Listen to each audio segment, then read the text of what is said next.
Les vœux du président de la République pour comprendre qu'il était depuis longtemps dans un tournant social-libéral.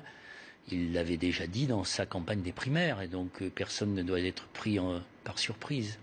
L'affaire de Dieudonné a-t-elle été bien gérée par Manuel Valls, monsieur Lemanney ? L'affaire de Dieudonné, c'est d'abord l'affaire d'un homme qui n'est plus un artiste, mais qui est un polémiste, qui prononce des mots qui sont condamnables par la justice. Il a été condamné 7 fois par la justice. Ce sont des propos purement antisémites, puisqu'ils s'en prennent à des personnes pour ce qu'elles sont et non pas pour ce qu'elles disent. En ce sens, il est condamnable par la loi Guessot.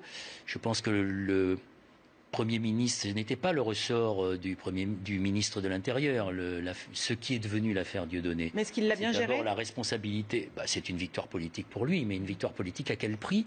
Avec un arrêt du Conseil d'État qui peut s'avérer contre-productif, notamment dans la protection des libertés. Et Dieudonné sur scène ce soir à Paris avec un autre spectacle.